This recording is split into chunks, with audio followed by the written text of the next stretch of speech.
Frankie's Little Miss Madser, Ashley Brown, Book 3. Part 3. Chapter 1. Nightfall is not my time for walking. I know going for a ramble alone after a funeral is not the done thing. I had a lot on my mind. The evening light was fading. It was raining, small drops, not too heavy but spitting. There was, however, something pleasant about my stroll as I sauntered along the banks of a river, near the church, the boxing club, and the pub where the burial party sat. The funeral company consisted of my friends. My old pal Kitty had passed away, and as I said, I had a lot on my mind. I had made a call to my husband earlier, telling him I was about to jet off to America in search of Frankie's father. He was none too pleased, and who could blame him? The words, "Dean, I'm going to America," shot from my mouth. I felt it was my chance to make my mark in the world.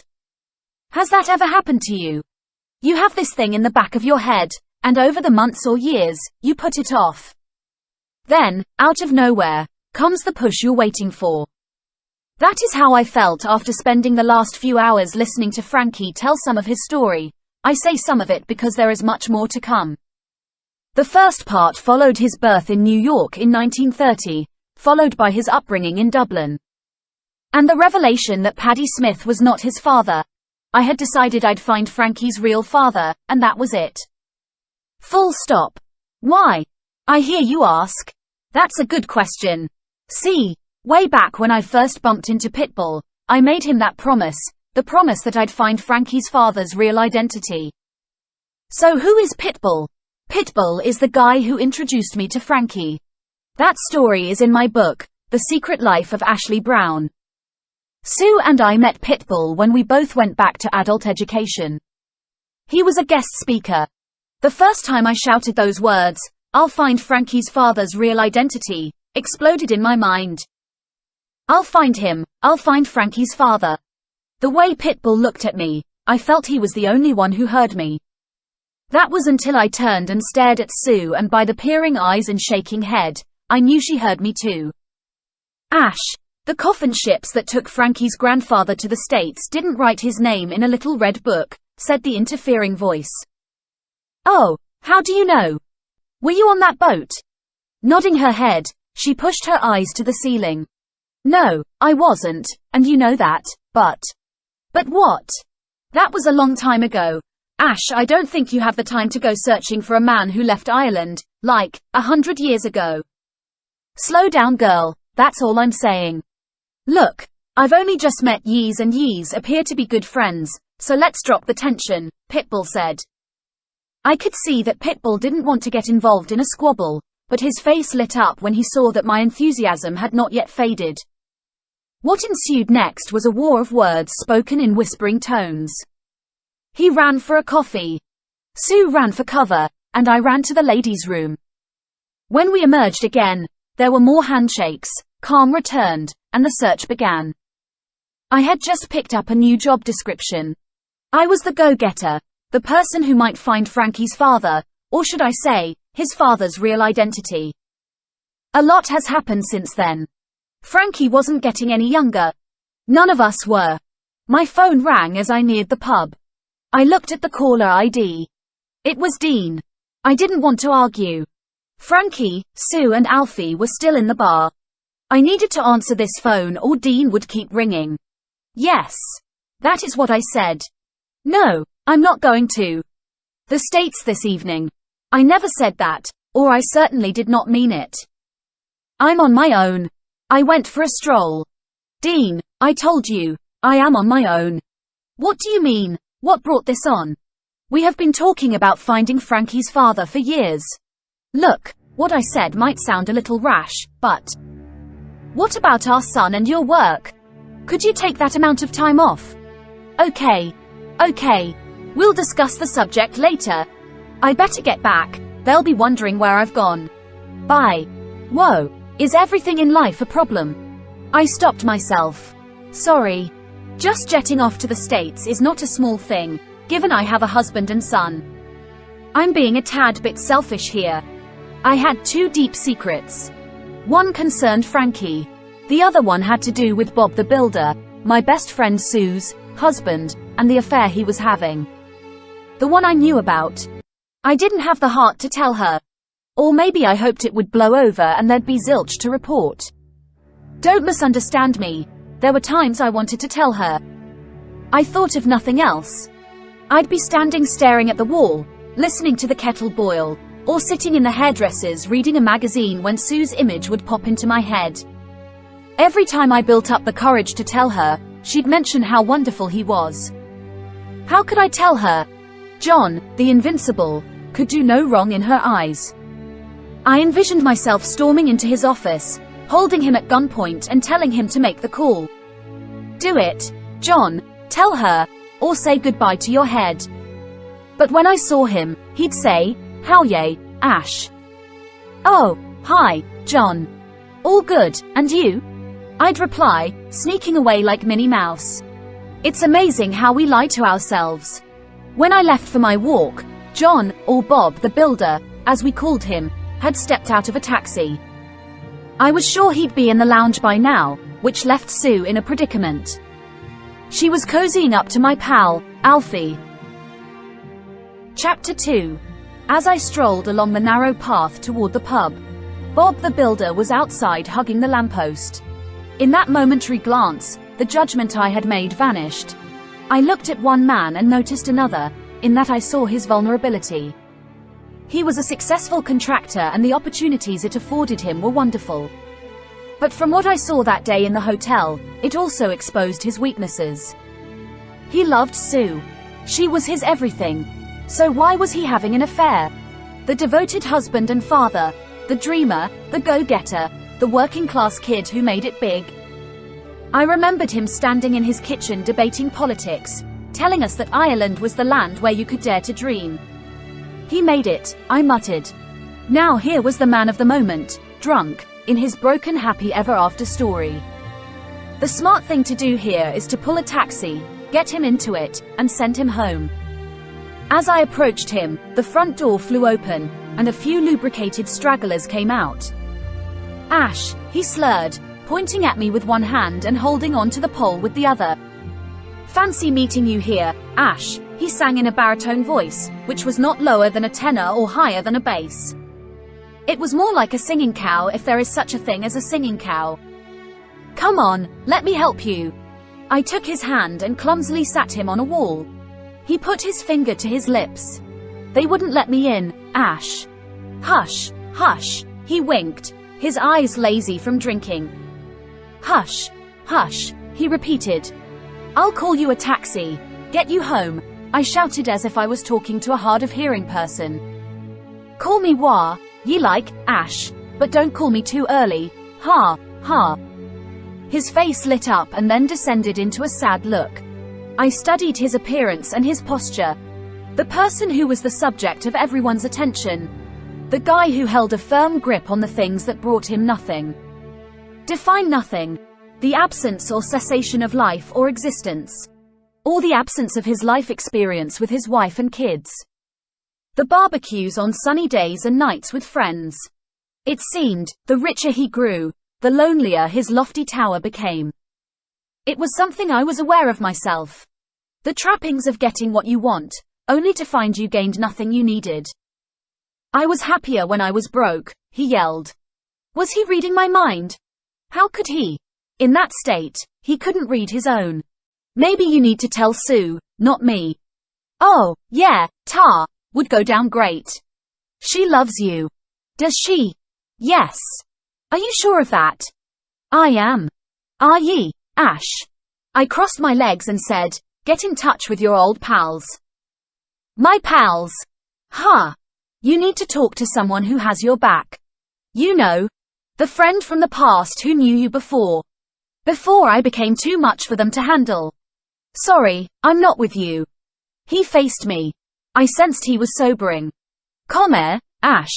He bent his head. "People love you once you stay in the tiny box they have you in. Hey. But once you outgrow that, well, that's a different story." He raised his finger above his thumb. "Tiny boxes, Ash," he whispered. I shot a sharp glance at him. He avoided my gaze. His last words caught my attention, as did the aggressive tone he said them with. I knew he was telling me something without telling me anything at all. Those words shook me a little. It was as if he was whispering into my life. Was it about Sue? Was he telling me in advance to watch her? What was he saying? And why was he saying it to me? I received a text. Where are you? You're missing the fun. Frankie is dancing to Sinatra. I have him on my phone. Sue XXX. Ah, you're good, John. The all. Reverse psychology, I thought. The mind games grown-ups play with each other. He was trying to project on Sue what he was up to. He was pointing the finger at her so no one was looking at him. The mistake here was, I saw him with that young woman in the hotel. I jogged my memory. I had been having lunch at the Westbury Hotel. I had eaten a fine meal, and I was about to leave when I saw him sitting at a table by the window. An eager listener sat facing him. A dark-haired, well-toned 30-something. Her hand held her chin up and her eyes were all puppy dog. I had a suspicion she was no client. The table I was sitting at was beside a mirror. I watched her leave, running to the ladies' room to powder her nose, I suspected. He had his back to me, so I took what was left of my coffee and moved nearer, keeping my back to him. I put my sunglasses on, a thing I remembered Sarah used to do. Sarah was who Sarah was, an old friend in a different book. 30-something came back talking all grand. Oh yes, my daddy drives a car like yours. Oh, my daddy's a builder too. Did anyone ever tell you? You look like Tony Soprano. I opened my lips and playfully stuck my 2 fingers in 3 times, mouthing, sick. Well, love, now that you say it. Yes, people even call me Tony. Ha, ha, ha. See, between you and me, before I got into the building game, people called me a Yahoo, I silently whispered. Gangster, but I found my way out, love, and made like the Greeks would say, make it straight bro. I'd love to know what Greeks he knew. I'm sure Sue would too. Greeks. I could hear her cry. The only Greeks he ever met were on the telly. I laughed to myself.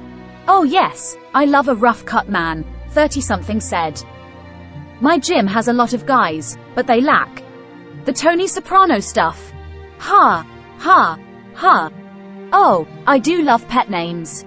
I think I'll call you Tony. They left shortly after, heading for a room. And I left, carrying a deep secret. Chapter 3. I looked at him. You don't fool me, Mr. Bob the Builder. Taking my phone in hand, I replied to the text. Be there in a few on a walk, gathering my thoughts. And boy, I had a lot of gathering to do. How do I go back in there and look Frankie in the face, knowing what I now know, having met the elderly lady, Jenny? She dumped a 50-year-old secret on my lap, while the man beside me dropped a fresh one. I was juggling their stuff when along came Dean, ringing me again. I moved away. Hello? Yes, I told you that already, Dean. No. What? Let's sleep on it. I'm sure my enthusiasm will fade over the next few days. I know, going to America is a big ask, but as I said, let's sleep on it. Okay, talk later, bye.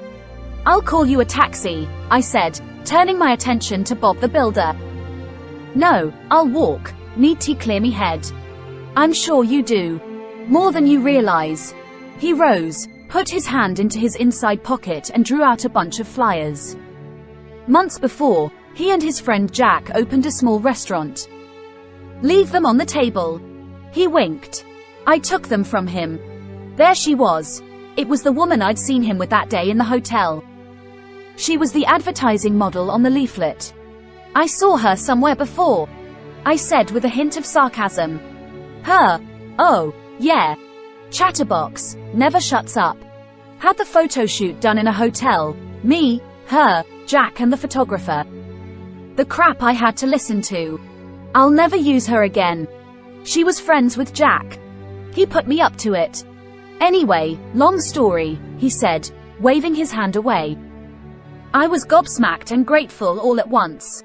Thank goodness I never opened my mouth. You can't trust no one, Ash. No one? No one. That's not true. Why do you say that? There are a lot of people you trust. No one. You trust Sue, don't you? Sue. Ha! He bent low. Tiny boxes, Ash. Did she send ye, Ash, did she? Send me. Send me where? In the hotel that day. He placed his hands into his trouser pockets. Oh, wah. You thought I didn't see ye. Me. Big ol' gobshite. I took me business from the ground and built it up. Yeah, me. The bloke with no brains. I. That's all you can say, is it? Here, Ash, me all. Trustworthy friend. Do yourself a favor, and ask her about her new pal, the English bloke. What English bloke? Now, Ash. Liar, pants on fire. I can assure you, he mimicked my voice. Ha! You! The toffee-nosed ex-junkie, with her half-a-gangster husband. Wah! Rock, did you drag him from under? You! High and mighty. Yeah. Ask, Go on, ask, Oh, you don't have to, do ye? Sure you know all about her and... Alfie! I turned to ice and as a result, I sat frozen. When I looked at him again, he was standing a few inches away, rambling. In my mind, it was as if he was moving in slow motion. His actions obscured his mouth opening and closing while his words sounded like blur, blur, blur. His posture was angry. Every hand gesture was emphasizing that I was the subject of all his blame. Not his wife. Me. Sue did not send me to the hotel that day. My name isn't Miss 007. I'm not a spy. In the clear light of that confusing moment, I could see what he saw. Or at least, I could see what he thought he saw, if that makes sense. There is just one problem, I shouted. He flung his jacket back and bent his knee. Oh, yeah, go on, tell me. What's the problem? She does not know him. Get it? He lives in England. You know where England is? Oh, yeah. It's across the Irish Sea. His expression shouted louder than anything he had said. Then out of nowhere, he dropped his head on top of my shoulder and sobbed. What a sight. Now the only sound I heard between his wallowing was the odd passing car. He reeked of drink. When his tears subsided, he composed himself. I gave him a wink. One of those, everything is okay, winks. He smiled. Look, it's all in your head. Sue loves you. I thought of Sue inside with Alfie. I couldn't tell him Alfie was a few feet away. Not anymore, not anymore. A taxi pulled in. I waved it down and guided him towards it. I'll tell you what. You get off home and I will talk to Sue. I'll find out what's going on. He bent down to get into the taxi when he turned and said, London. Did she ask you to go with her? Said she was going Christmas shopping.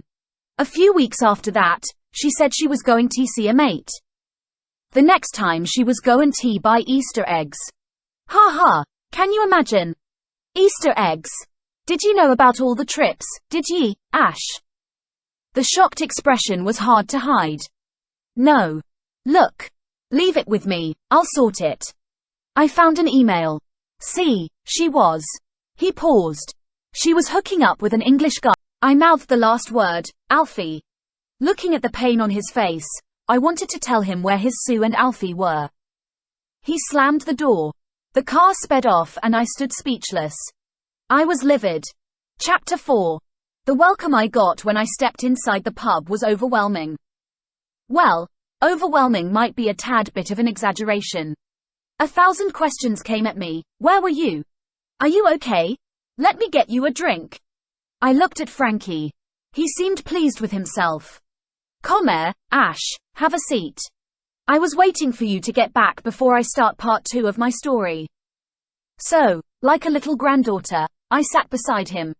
A hushed silence overtook the space, as Frankie got ready to continue his tale. But I could not sit there, so I made my apologies, stood up and headed for the ladies' room. However, on the way, I shot Sue a killer look, that said, "Follow me and don't delay." The cubicle was quiet. I sat for a second. Then I stood and let my hands drop as if I was carrying bags of shopping. I heard the door open.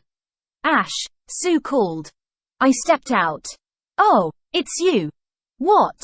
Why? Who were you expecting, Lady Gaga?" She laughed. "No, my friend, the woman I admired." "Is that an insult? Work it out." "Hold on, Ash, what is this about?" "What is what about?" "This. You called me. I did nothing wrong. Did you not? Tell that to your husband." "What on earth are you talking about, Ash? How long have you known him?" "Known who?" "Alfie." "Alfie?" "Yes, Alfie." "What?" "Don't what me." "I know." "You know what?" "All about the trips to London." "It's amazing how you let things slip." "Slip?" "Yes, slip, Sue." There I was, taken in by the tall story of how my long-lost friend Alfie got my number after all these years. "Ha, more fool me. You gave him my number, didn't you?" "I hate to tell you, Ash, but you are off your head. I never heard such rubbish. What's wrong with you?"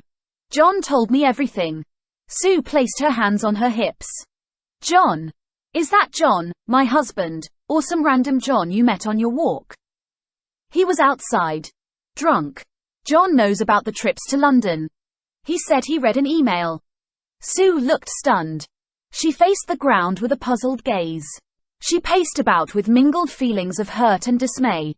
I felt the need for caution, so I added nothing and watched her walk around.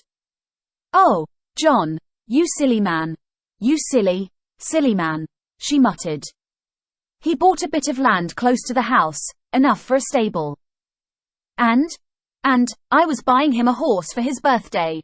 Yes, Ash, in the Creek Valley Horse Centre, outside London. I had to go over and have a look. Do you think you can buy a good horse online?" "Oh, the email, I get it. I brought Alfie Bolger with me. He's a horseman. A current of electricity ran through me. Or that's the only way I can explain how I felt. In my head I said sorry. I meant it, then the words slipped out. I'm sorry, Sue. It's just. Forget it, she said. No, forget it. This time it was a command, combined with a look that said, you're the least of my problems. Give him a buzz. No, let him sleep it off. I'll explain everything in the morning. It will be okay. She looked in the mirror and put fresh lipstick on. I noticed the lines around her mouth. They were soft and kind, not harsh. With her small finger, she tipped the corner of her lips. Even a fool sounds wise when he says nothing. I was glad I never opened my mouth. To drive the embarrassment from my face, I let Sue in on Jenny's secret. What? You mean, she was here, in the pub? Yes, and she told me how she lost Frankie's baby. I don't believe it. Hold on. Jenny, the woman in Frankie's story. Wow, that's mad. How did she find him? She read my book, and she was following me on Facebook. I posted Kitty's funeral arrangements. Wow, now that is amazing. They are both still alive. It's like one of those TV shows where people find their long-lost friends. How can I sit there and listen to Frankie's story when I know what I know? You're not the only one, spoke a voice as the door opened. It was Frankie. Frankie! I jumped. Come on, you too. Outside, he declared, as his head disappeared from behind the door. He was standing to the right. I thought you pair had fallen asleep in there. Frankie, I've something. Ash, I saw her. You did? Yes, I noticed her when I went to the toilet. Why did you not go over, say hello? No, we said our goodbyes a long time ago. And about the child, Mrs. Morgan told me what happened. I've known all about it since 1948. Since 1948? I said. Yeah, 1948, Ash. Would you have liked to say hello, Frankie? Asked Sue. I caught his gaze in one of those tiny seconds that appear and you see something in a person you'd not seen before.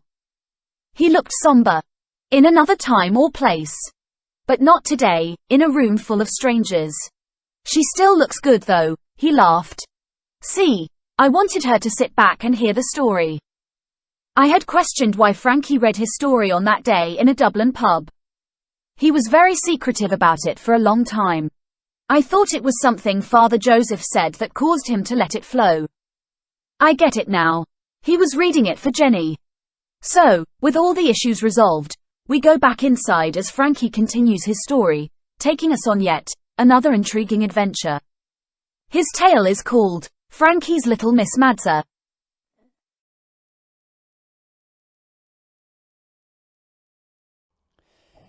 Chapter 5. I entered Paddy Smith's room at 2:30 in the morning on January the 9th, 1947.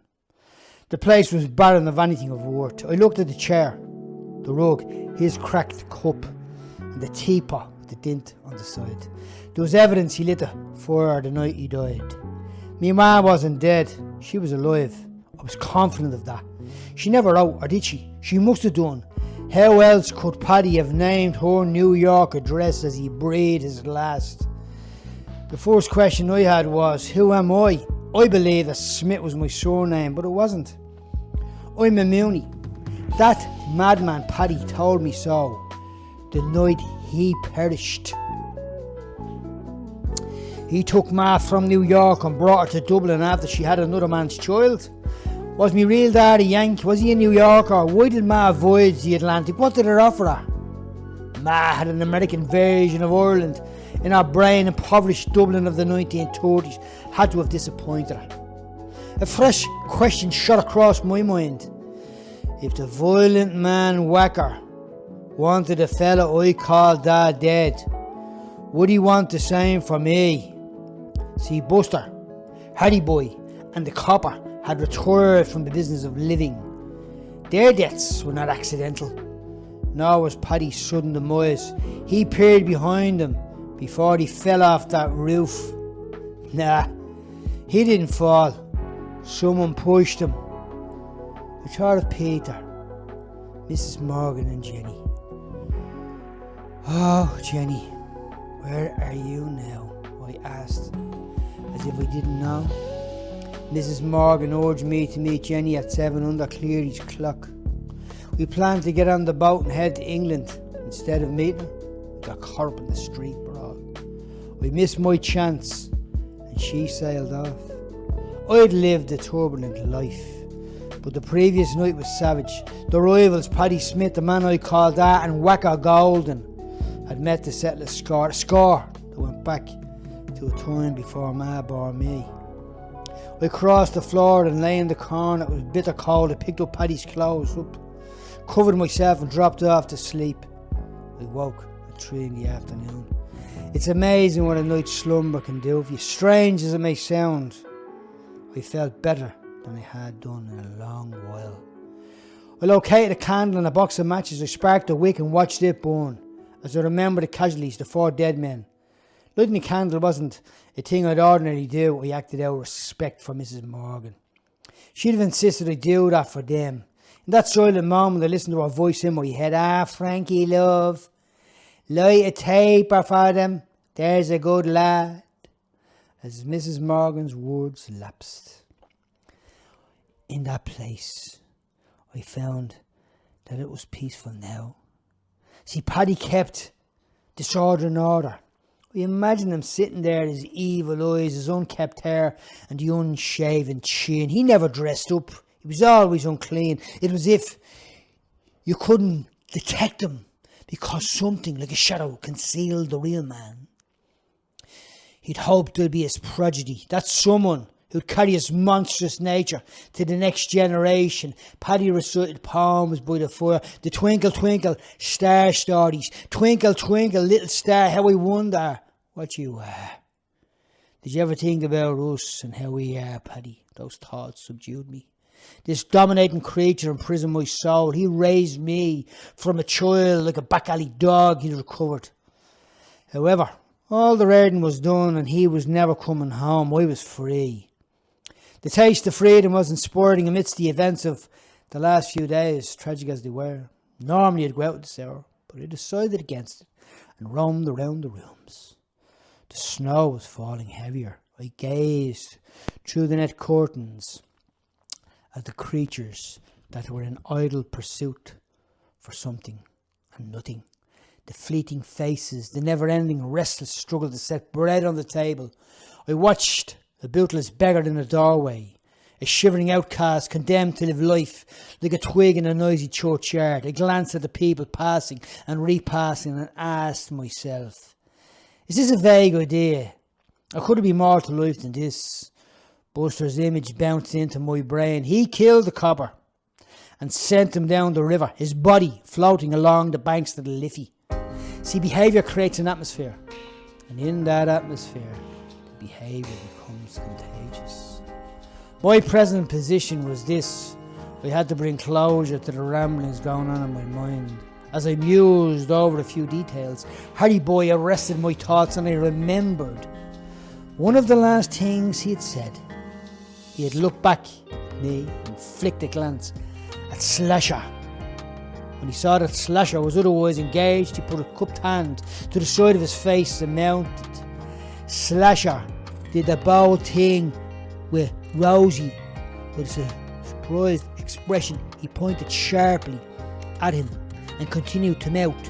Him, doing the bold thing. I saw him. Poor Rosie, that dirty beggar Slasher. He did the bold thing. Harry Boy saw him and paid dearly for sharing his company. A tear fell on my face. I swore I'd never cry over anyone, but I rebelled against my logic and sat with streaming tears. They were not for any of the above, for poor Rosie. I visualised the scene, Rosie alone in a basement room. She dared not jump at the sight of Slasher. Did she hear them moving, those creeping feet with ill intent? Could she not have hurried away?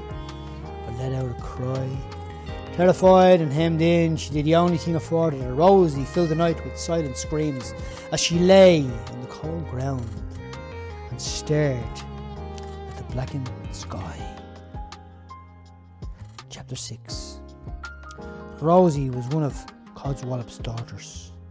She was the sweetheart with the big nose, the cutest out of 14 that came into her head. The girl with the large eyes and pleasant face.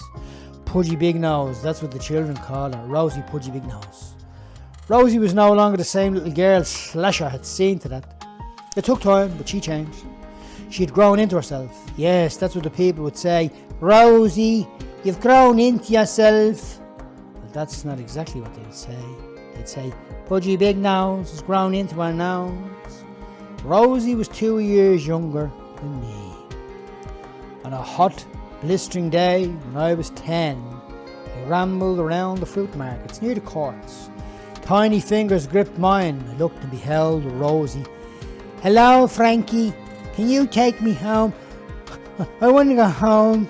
Rosie, what are you doing over here? I followed you. Rosie. Me ma smells like fish, Frankie. Me dad smells like beer. Me ma's hair's in nuts and me dad's hair's in bits. That's 'cause me sister Esther cut it when he was asleep. Me ma said, Esther, quick, cut your dad's hair while he's conked out. But don't leave it in bits. She left it in bits, Frankie. She came running in shouting, Ma, I did dad's hair. It's in bits. He wouldn't stop moving. Me ma said, it's far from his arse. He won't be sitting on it. It might even keep him out of Bowser for the wood. You did his best. Don't be worrying about it. You gasped Rosie blood in a fit of laughter. Me ma said she doesn't know where she got me from. Neither do I said, rubbing the top of her head. I saw your dad this morning. That's a right hair ball that Cuddy's got there. We laughed. Me dad says I come from the moon. Pudgy Big Nose comes from the moon. Do you like the moon, Frankie? Yeah, I do, Rosie. Me too. That day, Rosie and I wandered from Smithfield to Christchurch and over to Little Jerusalem. The pace in which we travelled was a sleepy saunter. Some houses around the south circle of the road had red brick facades, wrought iron railings and fire escapes. We wandered around Camden Street and saw guys using push carts, small shops advertising bargains, and a great many Jewish men with big hats and long beards. The place smelled of baked bread and cooked fish. We took turns and peeked through a letterbox and watched a dressmaker working with fabrics in the hall. It fascinated Rosie. She spotted beds against the inside of a window and bright coloured dresses drying in the sun. Wow, Frankie, look at the colours. I love them, I do, Frankie. She clapped her hands and jumped up and down. Joy, excitement and hope exploded from her childish face. There was something in her. It was an artistic gift. I glanced over my shoulder at a bakery. I watched a man lift cakes from a window. Taking her hand, we ran across the street and stared at the cakes. The man saw us. He was Jewish. He came to the door. Have you ever eaten rye bread? It is wonderful. He put his fingers to his lips and blew them out. Wonderful, he repeated. Now, if you wish to taste, you have to have the nickel on the dime or the pennies on the dollar. We don't have a penny or a dollar, I said. This expression means paying less for full value. So let me show you kindness. Have you seen kindness? We both nodded. He went inside. Then he came back and handed us bread. He called rye bread. We said thanks and ate in front of him. It was crispy, tender, with a floury bottom. And for us starving kids, it was the most enjoyable bread ever. The old man smiled. Then he winked and handed me a shilling he gave one to Rosie. We were amazed and overjoyed, so I took her hand and we ran in case he changed his mind. Those days were long gone, and so was Pudgy Big Nose. Rosie had grown into herself. Her face changed, and what was once pleasant was now stunning. Overnight she went from pudgy to voluptuous. Slasher had taken full advantage of her, leaving the sad, innocent kid in the basement room. Slasher was standing outside my door when I opened it to leave. He never knocked, cried or yelled, but stood with his paws in his pockets leaning against the door frame. He was forever blowing his hair off his brow and flicking his loose strands back with his hand. He performed this action as I closed the door. What are you looking for, Slasher? Whacker. What do you mean, whacker? I trudged down the steps. He lagged to the rear. He'd fancy a cha. A cha? I turned and lifted my fists and echoed, a cha? Nah, this is different. I turned away again and walked on, my gaze fixed on the road ahead, but my feet shifted as his words chased me along the road. So is he in the house? Yeah. Whacker's either in or he's out. When he's in, he's in. And when he's out, he's out. You haven't got a pen, have you? I spat. For what? I need to write that down. I'd hate to get that mixed up. What? Nothing, forget it. Slasher took off his jacket. He flung it on the ground and kicked it. Yes, he kicked his jacket, after showing little respect for his own belongings. He hit a passer-by. Then he knocked the man's hat off. What followed was a headbutt. Next he slapped the man's face. The man jogged on, shouting, "You're too good for that lowlife, Frankie." He blessed himself 3 times and added, "Me thoughts are with you da." Ma saved records. She claimed your papers that were for me. I never saw them. She termed them the manuscripts. I told Slasher about them years back. The thought darted through my brain quicker than a car running a red light. I picked up the pace. Slasher was fresh on my heels. Are you coming or what? Whacker's waiting. Now? Yeah. I've things to do. Like what? Things? What things? He did that blowing and flicking thing with his hair. Our eyes scanned each other. I pointed my finger into his rib cage. Slasher, are you up to something or what? Up to something? What do you mean, up to something? My eyes darted to the ground and then back to him again. I don't know, but I've got this feeling. Feeling? What feeling? He drew a cigarette out of a crushed box. He blew and flicked his hair and lit the smoke, expecting an answer. I had 2 lethal combinations going on in my brain. With Slasher standing there, looking at me, staring at me, wondering, fixing his thoughts, trying to examine, trying to understand what it was I was thinking. What feeling? He repeated again. I knew a sly intellect was trying hard to read my thoughts. He was, as we say, a wild bloke. He was ahead of me in the game, or other way of saying it was he was more cunning. He repeated the same action, hurling shrewd glances at everything around him. His mood sent warning bells off in my head. While we accompanied ourselves in sharing glances, I fixed my understanding to one basic explanation as to his uneasiness, his fear of Codswallop, Rosie's father. This sudden illumination brought me peace. I noticed he became hyper with every single normal sound of the day. Shoes on the pavement, a woman brushing the snow, the ringing sound of kids rolling a bike wheel. Chapter 7. As I walked with Slasher, the thoughts of the night before came back to me. In my mind's eye I could see Paddy Smith on the roof, spurred by hay. Those steps he took led to his death. I remember his song. I wanted to sing it. The tune was now silent. His voice was no longer heard. The conversation Rosie and I had earlier that day popped into my head. "Hold on, Frankie," she called as we hurried on. "Frankie, me ma said I need to get me own place." "Your own place?" "Yeah, me own place. That's what me ma says. You have your own place too." "Well, you sort of have. Do you like ice cream, Frankie?" "I like ice cream." "Oh look, there's Mary. See you later, Frankie." And off she ran, and I watched her disappear among the crowds. A lad broke in across my thoughts with this passing remark. "Here, Slasher, where's me cash? Hope you didn't waste it already." The youngster's name was Bungalow. He had a shaven head. His tilted cap concealed the right side of his face. He was short, sturdy legs and a solid chest. Slasher looked to the ground. "So you never made a penny out of a bungalow?" I fired in, pretending Slasher let me in on the drama. "Not yet. We helped Slasher last night.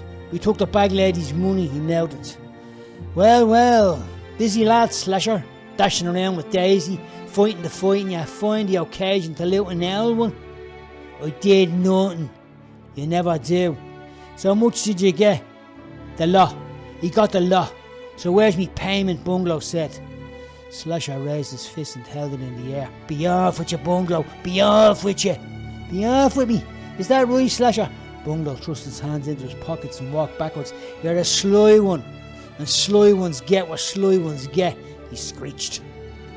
Slasher was displeased at the sound of Bungalow's voice and the volume at which he used it. On another day, he'd have passed Slasher's secret from neighbour to street seller, but bad weather had emptied the street of its traffic, and nobody heard a word.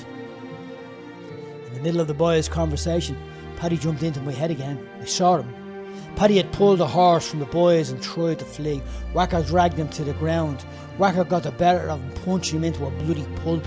Daisy yanked me back, slicing the throat of another man. The man placed his hand on the wound with the most fearful expression I'd ever seen. It was a flesh wound. Daisy hadn't got the right leverage. He ran screaming. The Slasher fella running around, caught up in a battle, and yet he timed to kill an owl one. Because that's how they found her. Dead in her chair, her eyes opened, and no one there. No lord, nor lady, nor beggar, nor priest. Who knows what ran through her mind?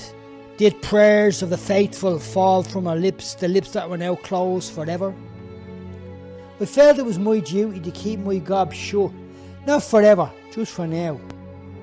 Mary's lifeless. Her hidden wealth she'd earned from begging, gone with a fright, a panic that killed her. She perished from old age, they said, on that cold and dreary night. "So you're coming? You can't leave Whacker waiting." I watched him walk on. "Did you snatch a few winks, Slasher? Did you stay awake all night? Did you spark that cigarette and kindle that fire? Do you need help of the clock to tell you the time as you sat there hour by hour waiting for daybreak? Come on, are you right?" His eyes darted at me. The invite perplexed me. Did he realise what he was asking of me? The guy I called Dad was dead. Whacker didn't push him off that roof, but he might as well have done.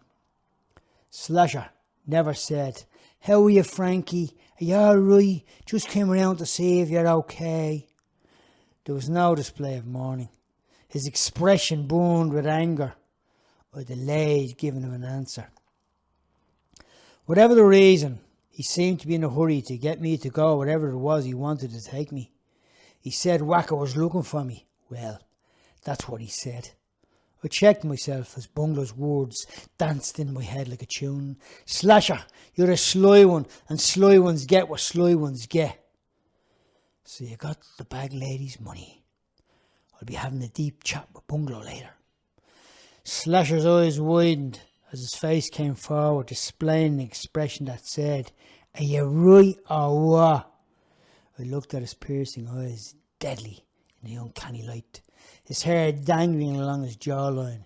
He opened his mouth and then scratched his bottom lip with his teeth. We were distant, and yet we stood toe to toe. We were similar and altogether different, alike, never equal, cut from the same cloth, tailored by a different hand. And at the age, tender as it was, of 20, Slasher became a murderer. He spat on the ground. "Are you right? Or what?" "Yeah, Slasher. Come on, let's go and see the Pied Piper."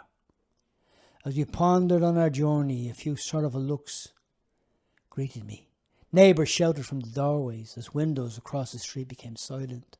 One whispered, "Here, there, you okay, Frankie? Poor Paddy wasn't as evil as people made him out to be." "How are you, Frankie?" asked Mary Bunn, another fine specimen of humanity. Her long coat was opened. Underneath she wore an apron and a scarf, which, from all intent and purposes, she had got from a second-hand shop at the hill.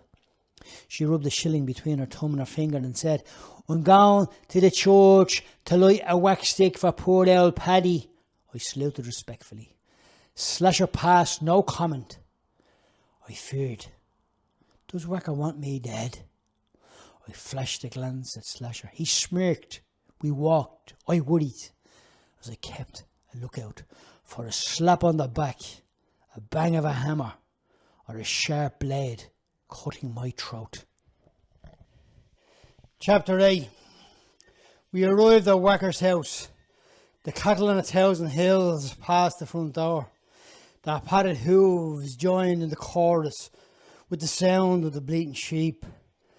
Wacker opened the door and walked down the hall. We followed his footsteps. Silence. The room was aged and tired. The walls blighted with dark stains. The chimney breast sad and broken, patched with old newspapers. In the scullery was a table and 4 chairs. Wacker took the one that faced me. He sat for a moment, then he pushed the chair back and rose. He snatched the razor from the table and shifted towards the countertop, laying the blade beside the sink. He showed excellent care in how he did that. I heard Slasher inhaling. Wacker's thoughts brought him adrift. That was clear to see. There were 1,000 reasons why he could lose himself in meditation. He stirred the cup. I could hear it. He stirred it again, adding a drop of boiling water. The tea leaves, the water, a sup of milk, the smell, a builder's delight on an unfriendly day. Wacker was the street fighter, the murderer and thief, loud in word and deed, the hardest man to walk our streets. The people said he would shuffle one way and disappear another. He'd use his lips to smile, his gaze to frighten, and his fists to fight. He surveyed me with a mocking grin. I inspected the grip on the spoon and calculated the distance between his hand and the knife. "Frankie, take a seat." Silence. He tipped the spoon off the side of his cup. "I'll stand if it's all the same to you." He repeated the action. Tap, tap, tap. went the spoon off the side of the cup. And a good lad, he raised his cup to his lips. Thanks, I'll drink to your health. He swallowed the contents. Pouring another cup of tea, he spilled some of it on a saucer, blew over the edge. When he was happy it wasn't too hot, he sipped it. I heard you're handy, same as your outfit. Proper scabber was Paddy. Give anyone a knock for the price of a pint. I'll stand me ground too if the occasion calls for it. Ha ha! Modest, I admire that. He sipped his tea again. Slasher hadn't moved. He was standing a few inches to my right. I watched him throw a few glances my direction. Whacker plucked the knife and swiveled it towards my face. Then he turned and picked up the frying pan from the counter to cook eggs, sausages and rashers. He covered his head with soap, and with the blade still clutched in his left hand, he bent around the mirror and worked the edge over the soapy head. But then, when the fry was ready, he laid it on a plate before us, and we sat and ate like a band of cheerful men. Your father was a great earner, Whacker said, chewing his bread at the same time. He wasn't my father. Ah, why? Someone else rear you? No. I gulped a mouth of tea. He pressed his elbow on the table and pointed a knife at me. He's the fella that brought you up by hand. I looked along the edge of the blade. His face came into focus, the cut-lipped, the polished head, and his dangerous expression. I met his icy stare. The seconds ticked slowly. I heard Slasher blowing his loose strands of hair again. He gave the knife two little shakes and said, "Eat up. The food is getting cold." I did as he asked and wondered why I was there. What does he want? Honourable men are scarce. Your father was just that. Let me tell you something. You think me and Paddy were not friends? Nah, the best of pals grew up together. It was that robbery that drove us apart. Sad. I'll honour the memory of this man. He was a noble man. The anger raged within me. His death wasn't honourable. A man crushed from a fall. A fall? Nah, I don't believe that. Paddy and me ran across them roofs from Nippers. He placed his open palm towards the floor, showing how young they had been. He didn't drop. Someone nudged him, or murdered. That's a better way of saying it. That's what happened to poor Paddy. When you drop, you go down. He pointed his finger at the floor. But when you are pushed, well, that's when you go out. He used the same finger, pointed it away from the table. But it wasn't you, because if I recall, you remained flat on your back after the priest knocked you out cold, amused. For a few moments, no words passed between us, and I sat and saw that look of compassion on his face. He took the time to show pity for the boy he grew up with, not the man who died. He wanted nothing to do with Paddy Smith. Whacker said he wished to honour him. He craved revenge.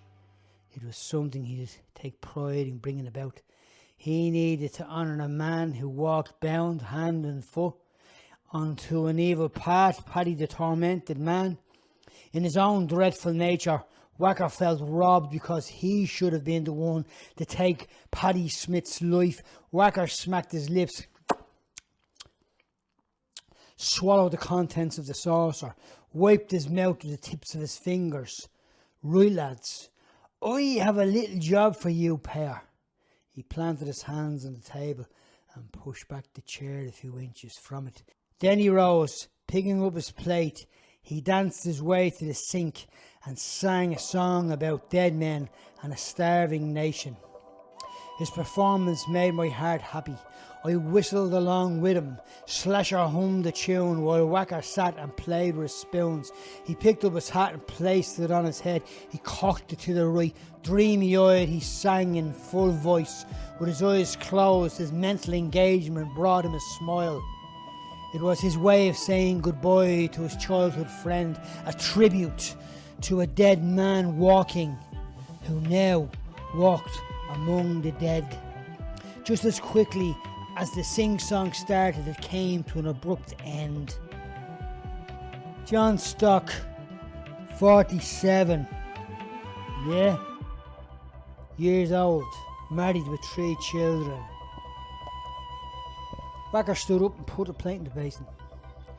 He had his back to us. Mr. Stock owns a business, never goes out, only on Sundays.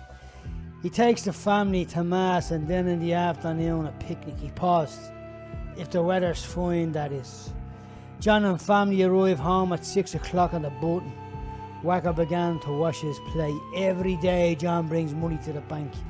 He dried his plate with a cloth. With a swift movement, his face was rubbing his palm with the same cloth. Boys, but every evening John Stock brings a brown paper bag home. He's hiding the money, and I know where. I thought you said he brought it to the bank. Yeah, but not the cash he's hiding. So give us the address, Slasher shot in. Ha ha! Slasher! You must think our Wacker is missing part of his brain. Now what I mean was, I know what you meant, Slasher. He turned to me. Frankie, are you know what? It was all the same to you, but I've got a funeral to arrange. Wacker's mind became busy. He observed him, stared into space, and I looked at him again as he stood in silence. He wasn't brooding like the way Paddy did. Paddy brewed for Ireland. Wacker remained in that state for a few moments. I'm sure he was interviewing himself in his own head. Will the plan work? Could he trust us?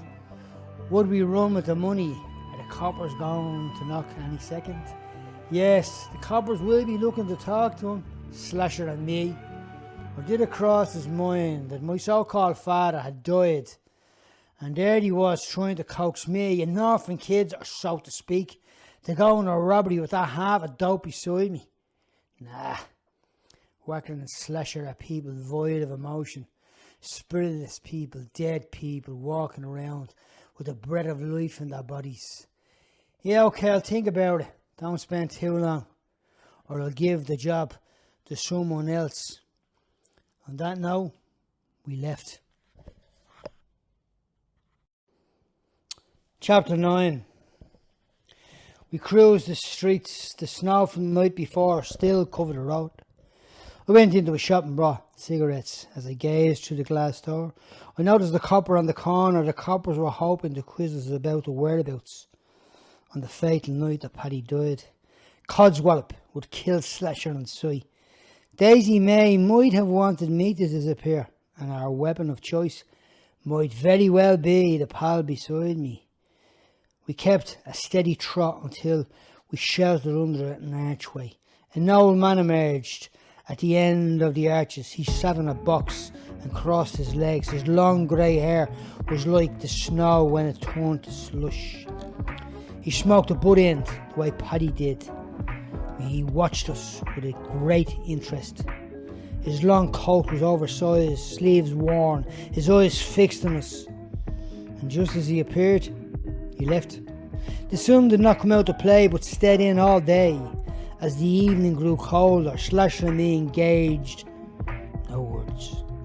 As I watched him, I saw anxiety manifest on his face, even in the place of concealment.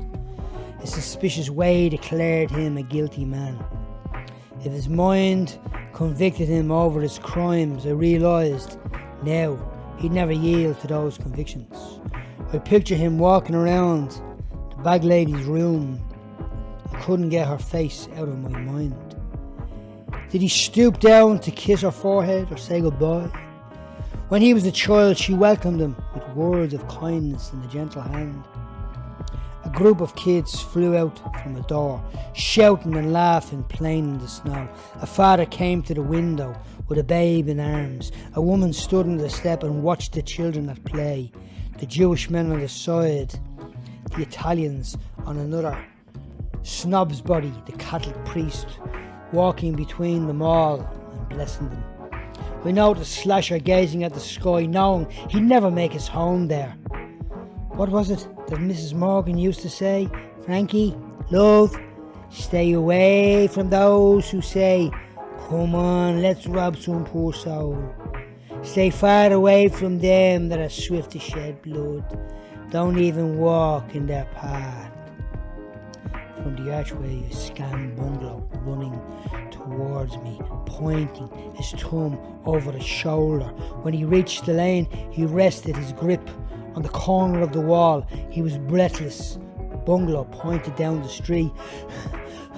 The coppers are at Whacker's door, asking questions about your old man, Frankie. They wanted to know if he saw you. Now, having a mutual interest in keeping our heads low, we separated. We encamped in my room and saved all that I had, the time I mean. And then I surveyed all I owned, which amounted to nothing. I threw myself backwards on the bed and laughed. I laughed again. Whoa! Because if all I owned was nothing, nothing was fine with me. I encouraged myself even better with the idea that I could kick my feet, shout aloud, laugh until I could laugh no more and nobody could say a word. Mr. Paddy Smith, the deceased, could never enter this property again, and for that I was grateful. The coppers came calling, wanting to know if I was there the night that Paddy died. No, I was not there. One copper stuck his mug into mine. So, sonny boy, are you trying to tell me you had no idea your father's whereabouts the night he passed? What about you lot? Are you telling me you knew nothing either? Maybe it was one of your gang that threw me dad off the roof. Get out! The following morning, I jumped from the floor and lit a fire. I found a fork and toasted bread. The sun had yet to rise. I opened the window. The early morning voice of the paper boy echoed, read all about it. Man falls from building. Reported dead. I left the room. The paper boy rushed towards me. How are you, Frankie? Sorry to hear about your dad. Nasty fall, poor old Paddy. Yeah. Here, give us a paper. He handed me a copy. I offered him the money. Nah, Frankie. No need. This is on me. He winked. Thanks. So they wrote it in black and white. Paddy Smith had died from the fall. Standing there, I read the article and reread it. When I looked up, I saw a couple across the street doing the same thing as me. They gazed over. It was just another morning like any other. There was a haze in the sky from the smoking chimneys. The street sellers pushed their prams in the early traffic. I observed the pigeons gathering on the footpath and listened to the sound of the gulls in the air as the postman jumped off his bike. Here, do you want the paper? I shouted. Yeah, thanks, son. No problem. I shoved my hands into my pockets and sauntered back up the steps and went inside. From the window I witnessed the steady flow of people flowing into the day. Mothers bringing their children to school and heading to work. The gossips on the pavement and the window cleaner on his bike. I spotted a person settling on the opposite road. He wore a suit. The peak of his hat shadowed his eyes. He leaned his shoulder against the doorway, lighting his cigarette. He crossed his legs, or he remained hidden behind the curtains. He took a few drags and flicked the butt end away. A heavy guy, small, wearing a long brown coat, tattered trousers and black shoes, inched towards him. He looked around an inch or more. He handed the man in the hat something. Both scanned the street suspiciously. The man chatted briefly until the fellow in the long coat snuck away. A lorry pulled up. The bloke strolled to the passenger side and jumped on the wagon. He looked up as the driver sped off. I recognised him. It was Benny the Greek. Benny had gained a splendid reputation for himself among the Dublin boys who held a certain social standing in life. As a kid, Benny was the messenger boy for the Italians. He walked around Warwick Street, was known as Little Italy. The Italians filled the place with barrel organ men and ice cream men who travelled the city with their barrows. In those days, the Italian organ grinders worked with performing monkeys. These sights became commonplace on the streets of Dublin. Clancy Lane was the headquarters of the Italians. You could hear the foreign street musicians playing from the distance on any given day. Benny the shoeshine boy walked on the corner of Greek Street. The Italians called him Benny the Greek. The name stuck with him. He'd be a good guy to run with, I thought. Later on, I went on a stroll. Bungalow was on one side, Rosie was on the other, so we walked together down Summer Hill while I read aloud from a book. Look at this, Rosie. The book is called The Black Rose. Wonderful. That's me, Rose. That's me. In Irish, it's Roisin. In English, it's Rose. Yeah, Rose, meaning shrub that carries red, pink, yellow, or white. Short Potts, a first cousin of Rosie, stuck his head out the window. Here, Rosie, have a listen to the song. It's called Only a Rose. She flicked a glance and smiled. Thanks, Short Potts. I love that song. Short Potts came out of the door and joined us. We planned to leave our streets and head to Grafton Street. Snoozy, our neighbour, passed with a lovely jump in a step. That's what the way he used to say, how is boys? He held the reins of his horse and walked ahead. There you are. Hey, Short Potts, the dog is doing fine. Are you off somewhere nice? Yeah, going to Grafton Street, Snoozy, said Rosie. And a mighty fine bunches are. Have a good day. Hey, what dog? Asked Rosie. My dog. Yeah, but what dog? The one we had, me dad had. Who had? Us. Yeah, me dad gave him to Snoozy. He gave him to King. A king? Wow. Did you hear that, Frankie? Snoozy knows a king. She closed her eyes and sucked in a mouthful of air, as if someone had told her the greatest news ever. Rosie hummed a song, and Short Potts kicked his feet out in a little dance. Bungalow looked at me and I looked at him. We laughed as Short Potts and Rosie inched ahead of us. Bungalow whispered, "Is there any normal people in that family?" I spread my hands out and said, "What's normal?" Chapter 10. Paddy Smith's funeral took place on the 12th of January, 1947. There isn't much I can tell you about that because I didn't turn up. I was 17 years of age. I was a kid, lost and alone, with a multitude of issues. I remember the 5-year-old child boarding the ship for Dublin. We left New York. For what? Who was me dad? Where was me ma? Was she, Mrs. Baxter, living in the city that never sleeps? As if this one did. No, not in my world, because the people I knew never did. Believe me, I know how they lived. Paddy and Daisy did one thing for me, and that was good.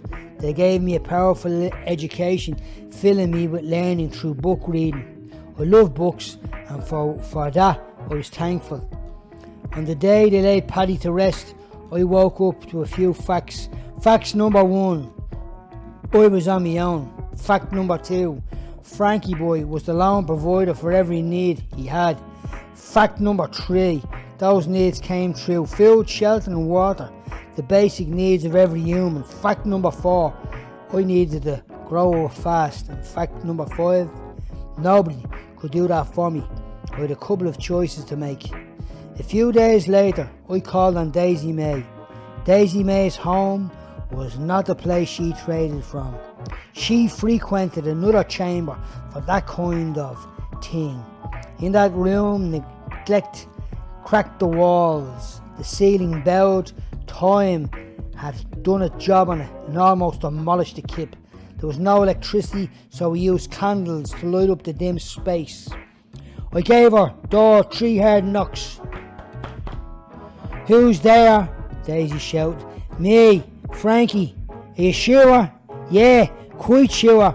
"Okay." I heard her charge up the stairs. She opened the door and then descended in rapid steps. I followed her at the same pace, running my hand along the wall as a guide. This Daisy did not do, showing how much of an expert she was in the deeds of darkness. "Where's the jacks? I need to have a slash," shouted a voice. The guy who owned the voice stepped out from the corner, dressed in a short jacket and grey trousers. He wore a cap on top of his stringy hair. He was about my age. "Over there, at the door," said Daisy. Then turning to me, she mouted, "He's a grand lad." "Frankie, Ike, yeah, Ike the terrible good with his hands. Fast, you see, Frankie. Ike, this is Frankie, handy with his fists. But I would like you to teach him to be fast with his hands." I heard him pull up a zip. "Yeah, no bother, Daisy." The first thing I noticed about him was how thin he was and how long his arms were. We shook hands. "Where are you from, Ike?" "The Liberties." "Do you know Benny the Greek?" "I know of him. He's a good mate of mine." "He's a fine chap," Daisy shot in. "A great lad," she added. Short time later, Ike and I went on our first outing. I didn't eat anything for a day or so. I found a pound, then I saw an old man who looked like he had not eaten anything in weeks, so I dropped the money into his lap. Ike gave me a nod. I returned the gesture. We knew what it was like to be hungry. We had a chance to pick up a few bob, but the old man didn't. It was a long night. Ike and I made our way from Bright Street to O'Connell Street. There we crossed over as we inched up the lane at the back of the Winds Hotel. Ike dragged me aside. "Looky," he said, eyeing a gentleman wandering in our path. The respectable fellow wore a long coat and soft hat. He held a cane, and there were patches of dirt on his knees of his trousers. He staggered. Reading Ike's movements, I took one side, and he slid to the other. He winked, dipped his fingers into the man's pocket, and threw the wallet to me to catch. As it travelled in mid-air, a non-coming man shouted, "Hey, mister, they have your money." The man looked at me with disdain, which is understandable under the circumstance. He thought about hitting me with the stick, and he might have done so if it had not been that I bolted like a runaway horse. In a flash, I fled beyond the man and out onto Abbey Street, while Ike the Terrible hit the lane. As I dashed in the direction of the North Dock, I saw him come out at a different place. Two coppers had seized his collar and yanked him to the ground. A group of bounty hunters gathered. Give us room, bellowed the coppers. "Give us room." "Here, there's one of them," screeched an observer. £5, cried a voice. £5 to the man that captures him." They ran after me, and I could hear their yells and roars, while my legs moved like pumps on a machine. With the fury of a madman, I bolted. I turned onto Gardiner Street and ran on the Frenchman's Lane at such speed that my pursuers abandoned the chase. I drifted between the buildings, stopping to rest in a dark corner. When I heard no sound other than the mourning of the sleepy streets, we headed for Daisy May's Kip. At length, for me, the crisis was over. My confidence had taken a hit. A line of houses that had small walls and tall windows faced me. I saw people through the glass. They talked, laughed, and enjoyed each other's company. I slipped by like a shadow on the wall.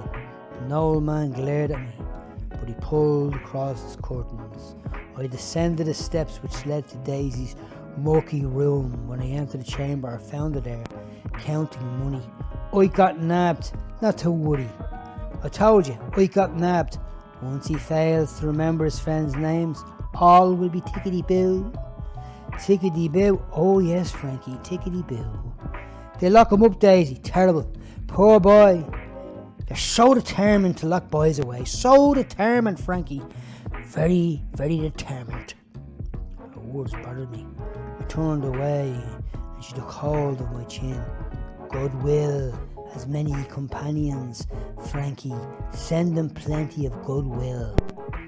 She went back to counting the money, then stopped, giving me her full attention. Sure, isn't it a smashing life? Isn't it, Frankie? Me love.